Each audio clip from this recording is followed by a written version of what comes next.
I'm Nima Rajan.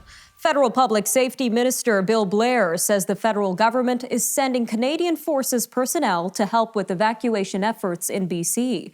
A social media message from Mr. Blair says a deployment has been approved. The message says air personnel will also help to support supply chain routes and protect residents against further flooding or landslides. The president of BC's Chamber of Commerce says highway and railway closures caused by severe storms in southern BC will have a significant and lasting impact on the provincial economy.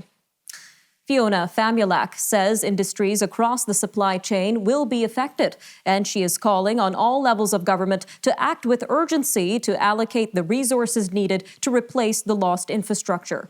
All of the major highways between BC's lower mainland and the interior were damaged. This was by the atmospheric river of rain that inundated the province between Saturday and Monday. CP and CN rail lines were also damaged, but both companies say they could be back in operation within a few days. Prime Minister Justin Trudeau departed Ottawa for Washington this morning, and he had a busy day scheduled ahead of tomorrow's Three Amigos Summit with the presidents of Mexico and the U.S. This includes a Q&A session, along with meetings with U.S. House Speaker Nancy Pelosi and House Minority Leader Kevin McCarthy. While in Washington, the Prime Minister said the federal government is working with the BC government and local authorities to learn what needs to be done about the flooding in BC. Formal trade talks are underway between Canada and a group of 10 Southeast Asian countries known as ASEAN. Ottawa is looking to diversify trade away from China and find new ways of coping with global supply chain issues. International Trade Minister Mary Ng says a deal with ASEAN would open up access to 3 large markets: Indonesia, the Philippines, and Thailand. She says the region is the 3rd largest consumer market in the world with a $5 trillion economy. Federal Health Minister Jean-Yves Duclos says the government will announce changes to COVID-19 prevention measures at the Canadian border very soon. Ottawa has faced weeks of mounting pressure to do away with the requirement for fully vaccinated travelers into Canada to provide a negative molecular COVID-19 test. For travelers making only a short jaunt over the border, the test can be completed in Canada before the trip takes place. A senator who represents Saskatchewan has been turfed from the federal Conservative caucus. Party leader Erin O'Toole announced that Denise Batters was removed from the caucus. This after she launched a petition aimed at forcing an early confidence vote on his leadership. He says he won't tolerate an individual discrediting and disrespecting the efforts of the Conservative team. Senator Batters accused Mr. O'Toole of straying from core party values in a vain attempt to win over centrist voters in the federal election. It is Decision Day in Nunavut, where all newly elected and re-elected members of the Legislative Assembly will choose who will lead the territory's next government. There are no political parties in Nunavut's government. They use secret ballots to select a premier, a speaker, and 9 members for cabinet. The chosen premier will then assign cabinet portfolios to the members chosen as ministers. Current Premier Joe Savikatak has said he will put his name forward again. Alberta is boosting spending to help people experiencing homelessness.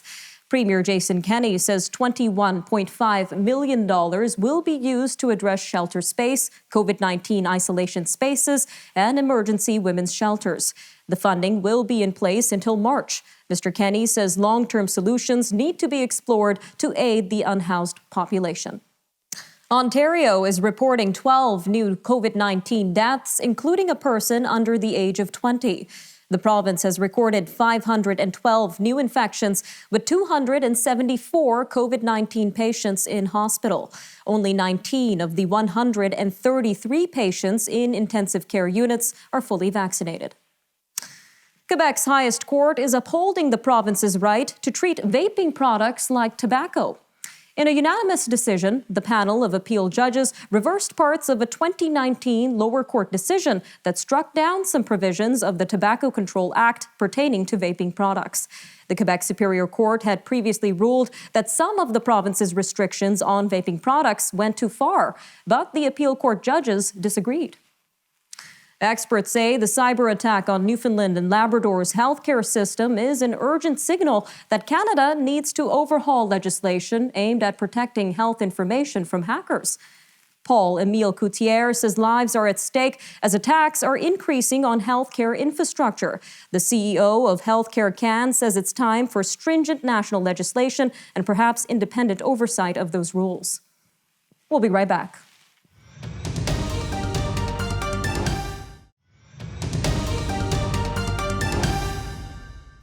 The World Health Organization reports COVID-19 deaths rose by 5% in Europe in the last week.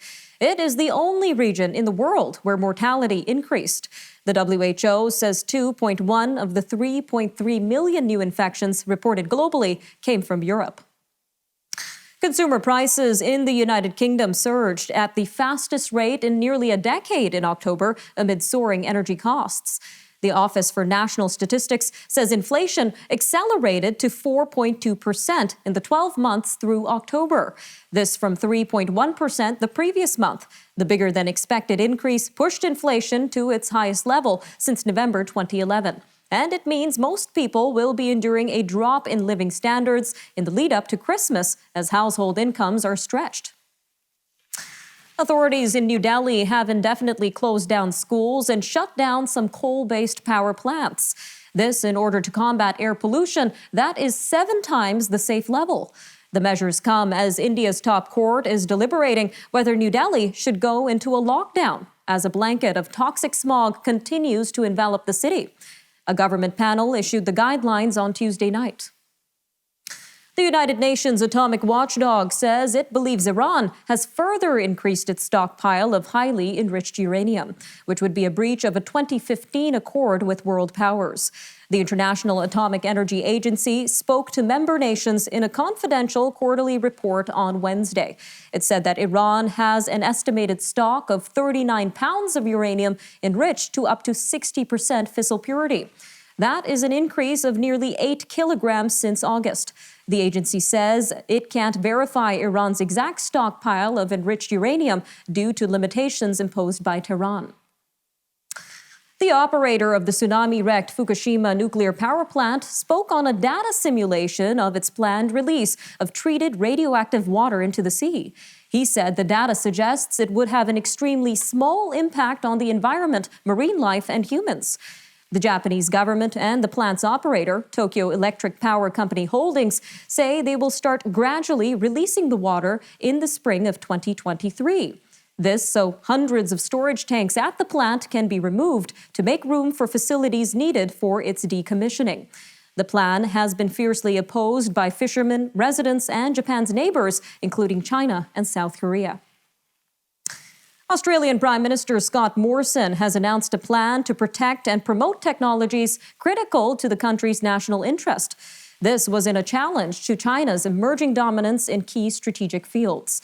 Mr. Morrison told a virtual conference the initial focus will be on 9 critical technologies on a list of 63.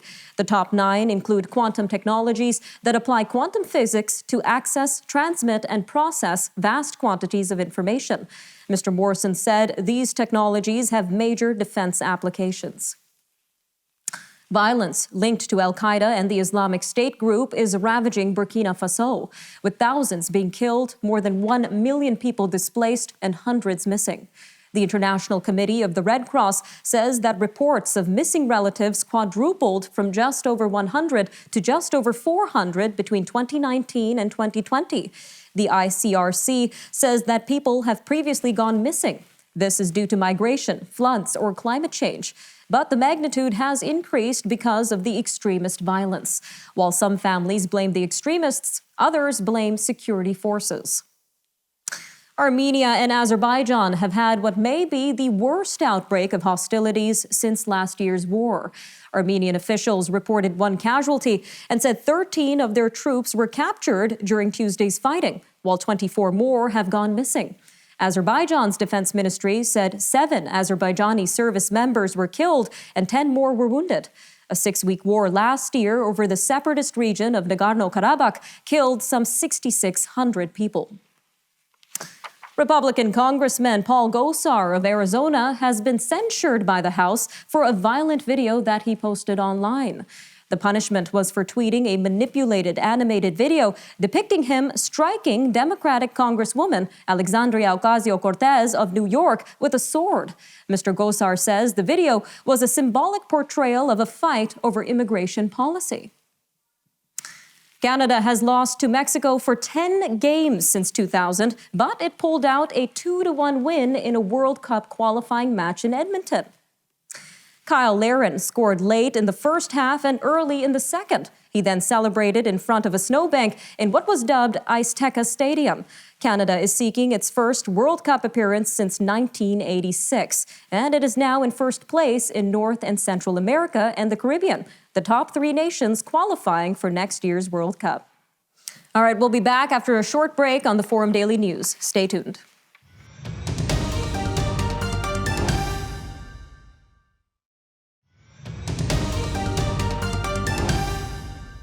All right, welcome back. Up next, we have the Forum Daily's weekly market update with Catherine Murray. Catherine Murray is the host of The Buck Stops Here. Take it away, Catherine. Thanks, Seema. Hello, everyone, and welcome to your weekly market recap. I'm Catherine Murray. We are seeing the markets continue to march higher this week, really driven by strength that we're seeing in the U.S. consumer. In particular, those U.S. retail sales did surprise to the upside this week, and in fact are on the strongest pace we've seen since March of 2021 this year. But we're also getting confirmation that the U.S. consumer is strong and healthy and bodes well perhaps for a holiday season strength, that is, on the back of retail sales results, quarterly results from large U.S. companies such as Walmart, Target, Home Depot, just to name a few, all beating expectations and also having some positive comments about their forward guidance. Also, interestingly, take a look at Lazy Boy. That stock was up by 6%. Again, retail sales and also the retail quarterly earnings results are beating expectations. So a nice sign there. Adding to the bullish narrative in the market, this is kind of interesting, and it's not necessarily a fundamental reason to be bullish on the market, but it certainly does help put a bit of a floor in the market, which is share buybacks. This is where companies, corporations say, you know, I believe in my company. This is a good use of capital. I'm going to buy back my shares. We're actually on pace to eclipse the record of $1.11 trillion that we saw in 2018. So that's also supportive for markets. Now, of course, the bearish call has been and continues to be what we're seeing surrounding inflation and also, of course, supply bottlenecks. The inflation debate is still very much there. There are those who believe we will never see real inflation take hold. And in fact, we'll see deflation. But again, that's a debate that we're going to continue to have. But what is getting perhaps some more attention and belief that the supply chain bottlenecks are behind us. In fact, some of the big money managers out there are echoing that. In fact, Bloomberg, for one, though, has noted that the number of import containers in the port of Los Angeles has actually fallen by more than 30% or approximately 30%. You've also got Morgan Stanley out there saying this week, in fact, that the auto chip shortage is in the rearview mirror. And GM is also seeing better semiconductor flows, and therefore most of their plants or their assembly plants are up and running in the United States. So positive comments there on the supply chain front that bodes well for the economy, the economic outlook, growth, and therefore the market. Away from that, just in terms of some interesting stocks that were upgraded this week, and this is a little bit of a reopening trade here from Wells Fargo in my take. They're upgrading Boeing, Hyatt Hotels, as well as Coty. On the beauty supply front. Commodities we're watching pretty closely as well. Do note that, of course, we've seen record strength in the price of WTI or oil, but it was under a little bit of pressure this week. That is on the potential for coordinated reserve releases. We'll see. And of course, we'll also see whether or not that can even do anything to the supply constraints that we're seeing or supply shortage in oil. Away from that, U.S. business headline news of interest. Biden did sign an infrastructure stimulus package this week. Reports, of course, of the FDA is authorizing the Pfizer booster for all adults. Also, China accelerating plans to replace U.S. and foreign technology following the U.S. blacklisting a number of their companies. So watch that. Speaking of China, of course, there was the virtual Biden-Xi Jinping summit this week. Really a bit of a non-event. No real no real news as it relates to trade. However, interestingly here, JP Morgan is actually out saying that they do see a compelling case for easing tariffs. If that does end up being the case, according to JP Morgan, that will add perhaps about $5 to S&P 500 earnings. That, of course, helps the earnings outlook and also, of course, valuations. Keep in mind, one of the bearish calls on the market is that valuations are high. You add to the earnings front, valuations decline. That's just the math. So what to watch for, though, do keep your eyes on what President Biden will do as it relates to the new or next appointed U.S. Fed chair. Jerome Powell, of course, has done, I think, quite a good job, a very good job in terms of communicating to the street, not spooking the street, the market that is. But he will have that appointment out this week. So watch that. In terms of Canadian news and the Canadian markets, the TSX continues to also march higher. We're seeing some real strength in tech shares, which is quite interesting. Also, of course, corporate news here. Rogers did replace the CEO, Joe Natale, after a boardroom battle. We'll see how that affects the stock this morning. Also, a big win for Enbridge and Line 5. And away from that, we are seeing some nice strength in grocers, as I mentioned, tech stocks, rails, and industrials, and also housing starts. Nima, I'll leave it there. Back to you. Thanks for joining us. Take care.